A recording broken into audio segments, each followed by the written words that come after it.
So hi, Lynsey Masters, and welcome to TVTN's Room of Zoom. Hello, thanks for having me. I am so excited to have a chat with you.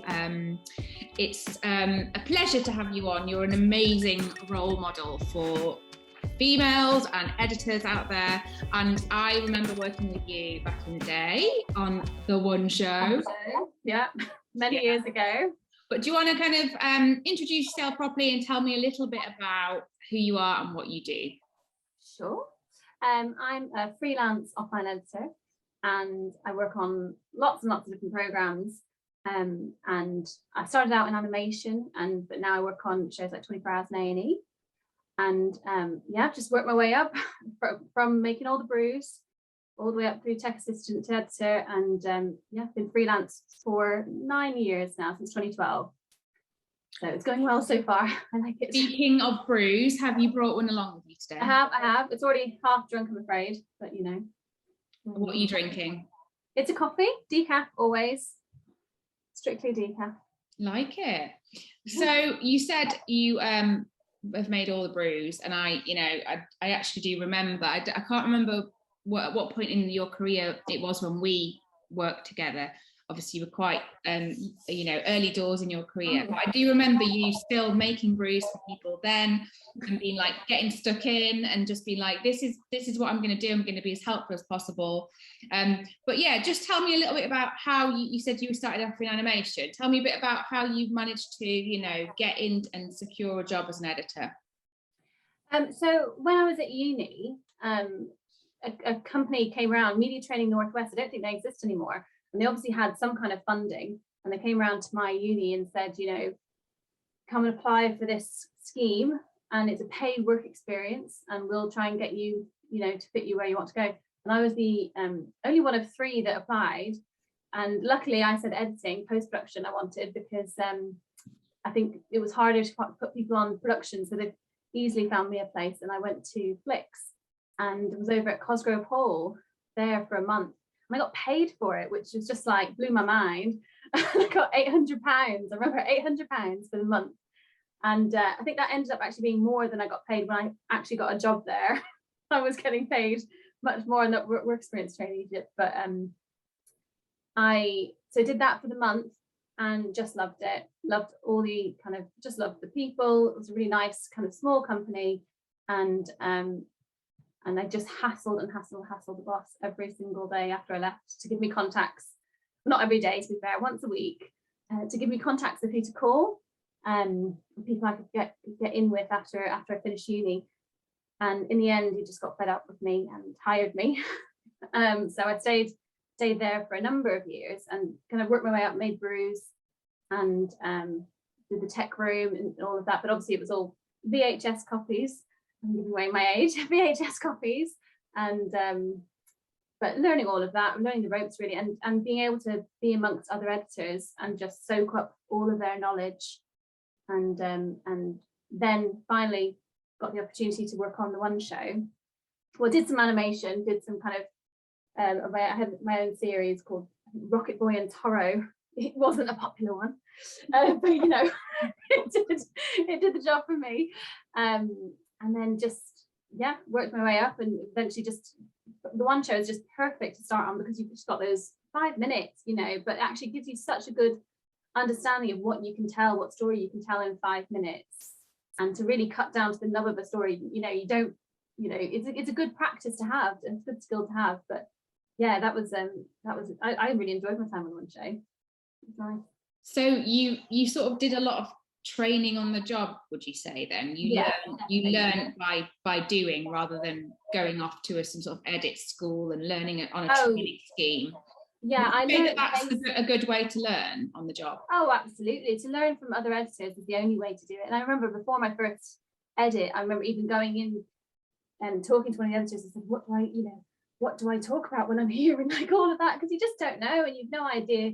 This other person that you're going to be like trapped in a room with, you've no idea whether they're going to like you, or they're going to know that you're new and you're very green, and just having that other person there to give you the confidence, say no, you can do it, you just do this and this, and talk about this, and or what have you, and be able to shadow people is just invaluable, really invaluable.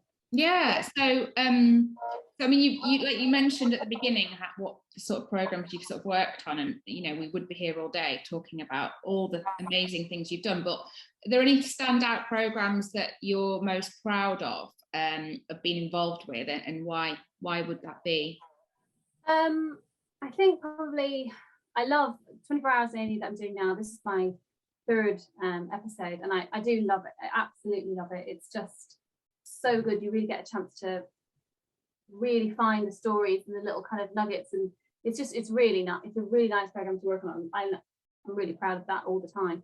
But also like my BBC Three docs that I've done, Picked Out from Care to Chaos, was fantastic. Really, and I love doing the ones where you just know that actually you might be making it sounds very worthy, but you might be making a difference. You might be showing people a glimpse into somebody else's life and opening up other people's minds to like what people might go through. Why are kids in care coming out with such poor outcomes once they leave care? And it just yeah, I'm probably a bit of a worthy I like the worthy ones that kind of. So like you like sort of tapping into people's psychology, and actually you want people to feel something when they've watched. Oh yeah, I'm all for and you enjoy kind of getting to that point. Yeah, I do. Yeah, it's tiring and hard. It's bloody hard work. They tend to be the ones that are more just more difficult. Just always more difficult. They're more emotional. They're, you know, for whatever reason, but they're just ones that feel more, remind you why you love editing, why you love telling stories, and they kind of they do it for me. Yeah. So what's sort of your approach to an edit? What's your own particular style? What would you say, you know, have you got, you know, what do you do when you get all those rushes? What's your kind of approach? Oh gosh, well, just scene by scene essentially. Normally, you know, you obviously have a good discussions with your either edit producer or your PD about where you think you're gonna go with it. And each project is completely different. A&E is a completely different beast. You just get an idea of, it's just a beast in all of itself. You have to work through consent issues and try and work out all the medical, and then, you know, it's a very different beast. But then yeah, it's just scene by scene, I guess, that kind of your PD will have a good idea. If it's a single one-off doc, generally your PD has a good idea of where they want to kind of start and what to go at and work through. But yeah, the observational doc stuff is the stuff I love, because that's the stuff that, you know, they film for bloody hours, but you end up finding something and you're just like, oh god, and you it feels great when you carve something, you've made it, crafted a story, and it's made it, you've done something. Just yeah, it feels really, it's really nice to be able to do that and kind of just dig into all the rushes and just find these little pieces of gold and tell a story that way. And I just suppose I don't have any fixed style or system of doing it. I just kind of get stuck in. It depends on the project. Yeah, definitely. Yeah. So how, obviously being an editor, you're sat with an edit producer and you are, you know, it's quite an intense experience often. You're both there in the room, maybe rooms with no windows. You've got a little window there I can see, so you know you're living the dream. But traditionally that was the case. Talk to me about how things have changed in the way that you had to adapt to working since the pandemic. Well, just working from home has been, for me it's good and bad. I always, before this, I always said absolutely categorically never going to do it, never going to work from home. I don't want to do that. I like the idea of shutting my door, getting home, and that's it, and I can't possibly do anything else. Obviously that doesn't work for us now, so I've come like it more now. It has helped me manage my family life and all of that. You know, to be able to stop at 5 o'clock, have dinner with my son, and then, you know, pick back up for a couple of hours. But my problem is that I find that I don't switch off as much. I don't stop. So I'll often be here at 11 o'clock. I'm just thinking, there's always just more to do. There's always more to do. You know, until it's done, there's always more to be done. And so having that strict, I struggle with that a little bit, but it does help with the work-life balance. I feel less like, beforehand, I always felt like somebody was getting the worst. Either work wasn't getting all of me because I was thinking about, oh, I've got to do this, this, and this, or my son was just getting none of me. If I go to work, he doesn't see me at all, you know. Whereas now that's not the case. I don't feel like he's missing out, and I don't feel like work are missing out, but I end up being run ragged a little bit more than probably before. How old is your son? He's 6. Oh, cute. And so what about having to work remotely? And, you know, there's this kind of phrase you'll have heard, this predator role, where editors have had to become producers and have much more of an editorial. Would you say that you've had to adapt to that, or have you always worked in that way, where you're quite involved with the editorial? Yeah, I would say I've always worked in that way. I don't enjoy the jobs where it's just push the buttons, do this. And I think there are a lot of projects now that really depend on that editorial eye. And, you know, A&E, for example, my edit producer is split between another edit as well, because they rely on us as editors to have that editorial judgment. And then we give them, you know, give our edit producer cuts, and, you know, we get feedback that way. But yeah, and that's the bit I enjoy. I like having a bit of the dual role, where you really do have a lot of editorial input. So have you been able to work on programs you would never normally have been able to work on because you've been able to work from home, like 24 Hours in an E, where maybe the edit would have been in London? Or... Yeah, the edit was in London, but I did work on this in Leeds when they moved up to Leeds before the pandemic. That was literally the Christmas beforehand I finished. And then I did another episode over when completely working from home. Everyone was working from home, and now they are back in the office. But I go in for viewings. I'm trying to kind of minimize any risk, and, you know, if I need to, I'll go in if I need another head to work out something. But for the time being, I'm only at the end of week 1 now of the edit, so it's not gonna, there's no big problems yet to sort out. Oh, so for kind of junior editors and people that want to get into the role, what makes a good editor? What skills do you need to, you know, to make a success, and what advice would you have for those wanting to get into the job? I think what makes a good editor, it's always an interest in people and stories, if that's the kind of the path you want to go down. It really is. It's wanting to seeing footage, just think, oh God, I'm excited by that. I know I can make that a good story. I know, and you know, you have to have that initial passion. The software itself, I mean, it's software, everyone can learn that. It's not difficult, it shouldn't be a barrier, certainly. I mean, I do, for some reason, there are less women as editors. I don't know why. Particularly, I think people think that it's a very technical job, but I see it as a very creative job. You know, once you get past that initial tiny bit of tech, of software learning, it's so creative. And so yeah, being hugely creative, collaborative, that's what I love about this job as well. You know, conversations with my exec, my SP, my edit producer, all of those, they produce such good, it's a great energy, and it's brilliant to be able to just, we all get involved, and it's really nice to be able to have it. You always have to be able to get on with people generally, because if you're going to be stuck in a room with somebody for 10 weeks, you know, it is an absolute nightmare scenario when you don't like the person. It's awful. It's the worst thing that ever happened to you. It only happened, I think, it's probably only twice. I've just thought, oh, we just are very different people.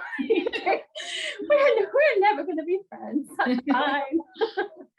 But, you know, it doesn't happen often, and even that you have to learn to adapt and see it as a bit of a challenge, and think, well, how are you going to make it enjoyable? And you know, you can still work around it, but obviously it's not, you know, it's better to work with people that you like and you're getting on with, because it's such an intense environment, and you will probably end up doing long hours. I think like all sort of editorial and production jobs tend to come back to that basic idea of storytelling as well, don't they? You just have to know how to tell a story, and that, you know. Yeah, and I don't really know how you learn that. Sure how you learn that. Yeah, maybe it is instinctive, but you know, we all watch stories all the time. Anybody that watches TVs, we watch stories all the time. You know, it seeps into you. It's an innate kind of a thing. And obviously, yes, there are going to be people that don't have that natural ability, but you know, I think you have to probably watch documentaries, understand a little bit of how it happens before any project I start. For my next project when you start, I will watch, you know, it's another long running big show, and I will watch 10, 15 episodes of it to really just let it seep into me and see how they kind of do things. And you have to, you know, do your research and stuff. But I think, yeah, storytelling, it's hard. It's a hard thing to explain how we know, but I think it is just you just learn it along the way, and you learn from your edit producer, you learn from your producer, and you know, when you're starting out, and you know, and vice versa. Now, you know, I'll have younger edit producers that work for me, obviously not much younger, obviously only in their early 20s. Yeah, exactly. So yeah, how would you say that the you know, the industry has changed for you over the years as well? You know, have you had any obstacles that you've had to kind of work through? You said it doesn't really attract females because they're potentially put off by this idea that it's a very technical job. Have you seen that shift has changed recently, or are we still lacking in female editors? I mean, it's hard. It's hard in the last 2 years because I just don't know who's entered the industry, because I've just not been present. I've not been there, have I? But I think there are more females entering the industry, but it's still a ridiculously low proportion to the male. I was going to say, I think it's probably working in like females' favour now, because, like you say, well, you know, who knows when like going back to the office is going to be a sort of 5-day-a-week thing. I think we're hopefully going to be, things have changed where, you know, 2 or 3 days a week in the office max is going to be more than adequate. And I suppose it means that the role of an editor is more accessible to women who are managing children and everything, and the home life as well. What do you think about that? Yes, but then, you know, it goes into, women shouldn't just be the only ones managing the home life. You know what I mean? It shouldn't be it seems to be that way, that we always have to consider the family and what have you, but it should be men considering that as well, and you know, fathers considering that. But yeah, it probably will work in our favor, that, you know, it just becomes much more of an acceptable role, and that you can just, you know, put my son to bed and do a couple hours at night, and it does make it a bit more manageable. But I don't know whether it's necessarily for the better. That it's hard, like when the role of edit producer started, then a lot of women suddenly filled those roles, and it takes them out of production, or it's, you know, it kind of, because that's just what suited their home life. But obviously the whole kind of the whole thing really has to probably change. The whole idea that women are the ones that have to look after the kids and do their job. It's true. It's so true. It can't, you know, it shouldn't be that way. It shouldn't be that way at all. So I suppose for you now, and in your position in your career, what, you know, would you ever consider moving onto a different role, be a producer, director, or are you comfortable and happy? What's next for Lynsey Masters? Oh, what's next? There was a while back, I thought to myself, oh, I really like doing editorial a bit more, and I thought to myself, well, maybe I should go into producing, maybe that, you know, would suit me. But honestly, I see how hard they work. And I just think, schlepping themselves up and down the country, and you know, it feels like a lot. And I kind of, I just like, you know, obviously I work hard here as well, but I like coming home to my own bed every night and having to see my family. And it feels like a lot of the time you kind of have to, they're long projects, aren't they, as well? But you kind of have to sacrifice, when you're out filming and shooting, sacrifice seeing your family and stuff, and that doesn't really work for me as much. But yeah, it's one of those things it's always in the back of my mind. I think, oh, I quite like that. Yeah, the grass is always greener. Pardon? It's like the grass is always greener. You kind of think, absolutely. Yeah, it is. But then, you know, I think the projects now I'm moving on to, I'm getting a bit of that more, you know, as I've moved up in my career, you naturally get a bit more of that editorial control and you know, input anyway. So you move on to projects that allow you to have a bit more of that editorial input, and that's really kind of, you know, it satisfies that urge a little bit. You know, it gives me a bit more control, a bit more, control's the wrong word, but a bit more input to kind of shape a story much more.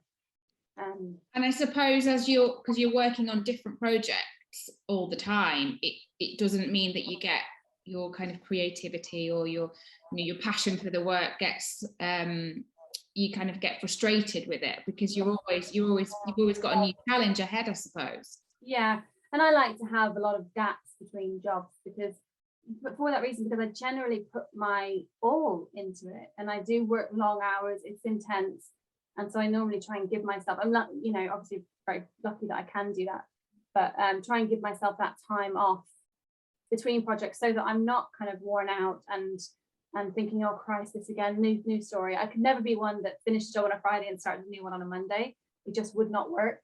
I would just be worn out, and I need that fresh start and that feeling, because otherwise I would just be. I don't feel like I would be as creative if I worked kind of constantly like that. Is there a particular program that you'd love to work on? Is something that obviously 24 Hours in A&E is an amazing program. Is there anything else out there that you'd be like, I'd love to get my hands on that? I loved. Do you see the Murder Detectives? Yes. Oh God, I was just like, love that. Watching it, just going, oh my God, I just want to do this. Why can't I do this?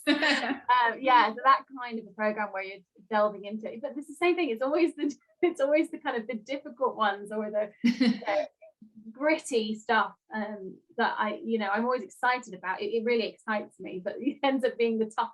They end up being the tough ones. Yeah, because not only have they been a challenge to film, and you can tell that. I mean, obviously it's beautifully shot. But the stories are so gritty. Yeah. That I think they had trouble with all the kind of like all the issues that you would have with that kind of program. But like you almost, you're attracted to that like a magnet. You're like, I want to be involved. Yeah, absolutely. You want to be involved in those programs that people are talking about, like, oh my God, did you see that? And it was unreal. But I really like all that kind of legal side of it as well. And are we allowed to do this? And and you can't show things with open investigations or what have you.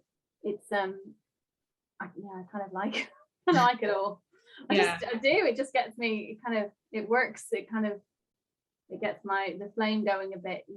But yes, that would be the thing. And annoyingly, I was offered a job on something that sounded quite similar, starting in January, but I'm booked on something else, so I can't do it. No.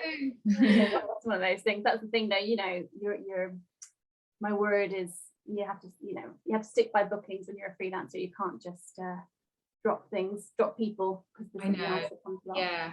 So you're working on 24 Hours in A&E at the minute. Is that going to be going out soon? Can we see that going out? I don't think that goes out for a while. I have no idea when they're planning on texting it. I think they haven't even finished texting all the ones from the last series, because my episode from my last series hasn't gone out yet. Oh, okay. So I think there's a legal issue now with that one. So I can't get involved with it anymore because I'm too close to it. Like I'll feel like I was tearing up something like completely that I've created. I can't do it. But you know what I mean, when it's like it's your baby, then, isn't it? It's like, and then somebody's saying, oh no, that whole story has got to go. Like, no, it's awful. But yeah, so I have no idea when this actually going to test. It'll be sometime next year, probably kind of summertime next year. Oh, a while off. Well, it's been amazing talking to you. Thank you for giving us an insight into your job and all the exciting things that you've been up to. And I probably rambled a little bit, but no, not at all. My way. But I'm a rambler. I just love, even just like the little bit of editing that I've done. I love kind of like immersing myself into that. And often you get stuck in a position where you're like, you can't see through it, and you're not quite sure where you're going to be going. And then when you sort it out and when you get there, it's like, so you're like, yes, it's magic. Yeah, it is magic when you get when I sit back and watch an episode that I've made, you just think, Christ, that's really good. I've done well. And and if it still makes me cry a little bit, or it still gets me choked up, and seeing other people's reactions as well, it's just like, that's what I think. It's power trip. It's just a power trip. I like being able to control people and make them cry and laugh, and I want them to laugh. It's nice, it's just lovely. I think it's a fantastic job. Well, on that note about you wanted to make people cry, but thanks so much for today, and we will look forward to seeing your amazing work on screen at some point. No idea when it's going to. Thank you. Okay, bye.